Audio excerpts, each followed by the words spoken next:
الحائط. الجيش المصري يعيد بناء البنية العسكرية في سيناء بشكل يناسب المرحلة، وإسرائيل تعض أناملها من الغيظ. التسليح الدفاعي الجديد للجيش المصري يغير قواعد اللعبة بشكل غير متوقع. إسرائيل تغضب وأمريكا تضغط، ولسان حال القيادة المصرية: سنضرب بيد من حديد إذا اقتربتم. فماذا يفعل الجيش المصري في سيناء؟ وهل ما يفعله يخالف معاهدة السلام؟ وكيف ستكون نتيجة هذه المغامرة؟ وهل يمكن أن يقع المحظور وتنتقل شرارة الحرب إلى سيناء؟ سنجيبك عن هذه الأسئلة وأكثر، فتابع للنهاية. أهلا بكم في حلقة جديدة من حقائق عسكرية. لا تنتظر الفأس حتى تقع في الرأس، مثل شعبي معروف، ولكنه اليوم أصبح خطة استراتيجية علنية واضحة للجيش المصري. بدأت مع بداية العدوان الإسرائيلي على قطاع غزة في 7 أكتوبر للعام قبل الماضي، فلم تمثل معاهدة السلام التي أبرمها السادات مع مناحم بيجن عام 1979 عائقا أمام القيادة السياسية المصرية وقيادة القوات المسلحة في سبيل حماية العمق الاستراتيجي والأمن القومي المصري الذي يبدأ من حيث تنتهي أرض فلسطين المحتلة. وهذا بالطبع ما لم تتوقعه تل أبيب التي تتعامل مع هذه المعاهدة على أنها مسمار جحا الذي وضعوه في سيناء لتكبيل الأيدي المصرية عن اتخاذ أي خطوة هجومية أو حتى دفاعية حين تحدث الحوادث. ومنذ إبرام المعاهدة ومصر تلتزم بكل بنودها بشكل متشدد تفاديا لأي احتكاك قد يؤدي إلى حرب لا تؤمن مغبتها. ولكن عملية العدوان الأخير على قطاع غزة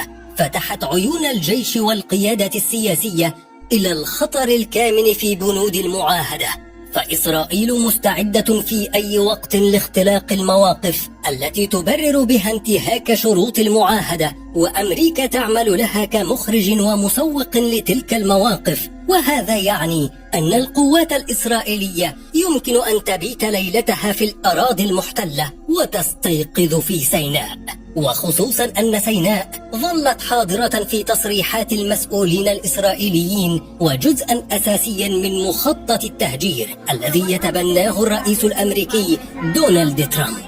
فماذا فعلت مصر تجاه هذا الوضع؟ هذا الوضع لم يترك لمصر الكثير من الخيارات، ولم يكن وقوف الجيش أمامه مكتوف الأيدي من ضمن المقترحات، بل أصبح الوضع كالتالي: إما الحفاظ على السيادة أو الحفاظ على السيادة، ولا توجد اقتراحات بديلة. فمع بداية الحديث عن مخطط التهجير صدر تحذير رسمي من القاهرة إلى تل أبيب باحتمالية تعليق معاهدة السلام بين البلدين إذا تم دفع الفلسطينيين للتهجير نحو مصر. ولكن إسرائيل في مايو الماضي قامت باجتياح وشيك لمدينة رفح الفلسطينية من ناحية الغرب، حتى وصلت قواتها إلى معبر رفح من الجهة الفلسطينية، وهذا ما اعتبرته القيادة المصرية تصعيدا خطيرا وانتهاكا واضحا لبنود المعاهدة التي تمنع القوات الإسرائيلية من الوصول إلى هذا العمق الاستراتيجي والذي يعتبر مساسا بالأمن القومي المصري. فبدأت القوات المسلحة على الفور في عملية إعادة هيكلة البنية العسكرية في سيناء بما يتناسب مع الموقف القائم في الجوار. وفي البداية لم تكن الخطة واضحة، ولم تكن التفاصيل مطروحة للعلن باعتبارها أسرارا عسكرية وعملا بالحكمة التي تقول: اعمل في صمت ثم فاجئهم بالنتائج. ولكن اليوم أصبح على الجميع أن يدرك ما قامت به مصر من تشييد بنية عسكرية دفاعية جديدة في سيناء، متمثلة في خطوط دفاعية جبارة تتكون من مجموعة حواجز مضادة للدبابات ومنظومة دفاع جوي حديثة تعمل أيضا كمضاد للطيران، بالإضافة إلى تشييد مواقع عسكرية جديدة وتعزيزها بالمعدات الثقيلة والحصون المنيعة. وكأن مصر تعيد بناء الأهرامات في سيناء على حد تعبير وول ستريت جورنال. ولكن هل ما قامت به مصر يخالف شروط المعاهدة؟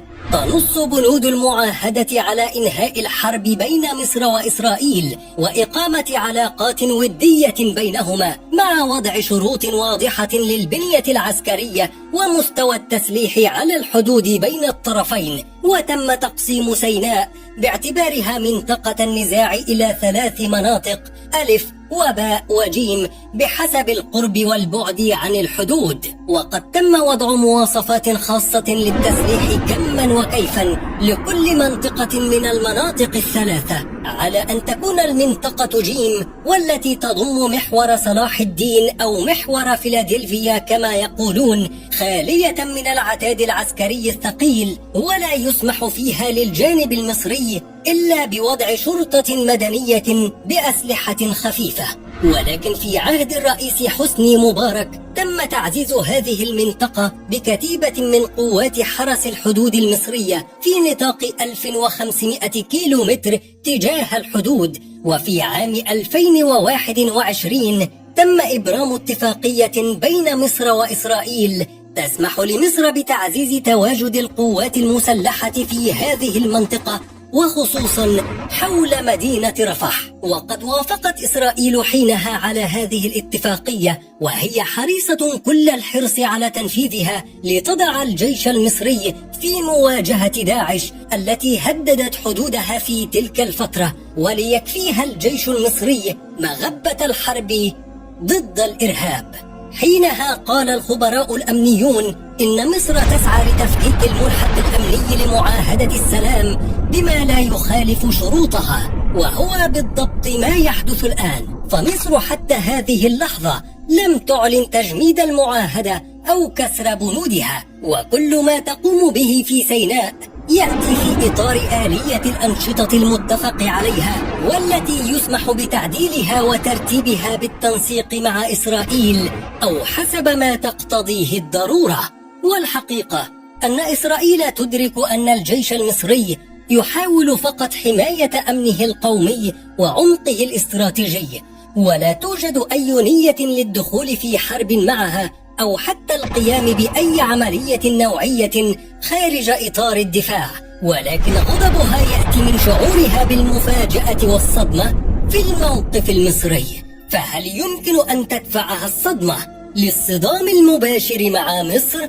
لكي نكون واضحين مع أنفسنا، إن إسرائيل لا تحترم بقدر ما تخاف، ولأن المخطط اليهودي واضح في المنطقة، ويعتبرون أن دولتهم من النيل إلى الفرات، فإن ملف الحرب مع مصر لا يخرج من غرف عملياتهم طوال الوقت. ولكن في الوقت الحالي إسرائيل منشغلة في مخطط تهجير الفلسطينيين من غزة، وليست بالغباء الذي يجعلها تفتح على نفسها جبهة أخرى، وخصوصا إذا كانت مصر فحرارة الصفعة التي طالتها في حرب 73 ما زالت على وجهها حتى الآن.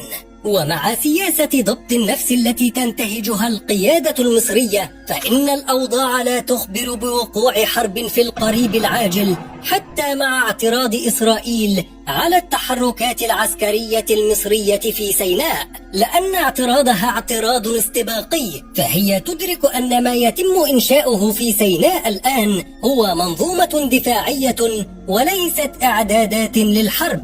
وعلى كل حال فإن أبواب جهنم مفتوحة على حدود مصر الشرقية، ولا أحد يعرف هل ستغلق أم ستلتهم نيرانها الجميع. وما يفعله الجيش المصري من تأمين الحدود وتفادي الحرب هي عملية مصيرية في غاية الحساسية، وموقف مهاب ينبغي أن يعامل بقدر مهابته. وأنت عزيزي المشاهد، هل ترى أن تحركات الجيش المصري في سيناء كافية في الوضع الحالي؟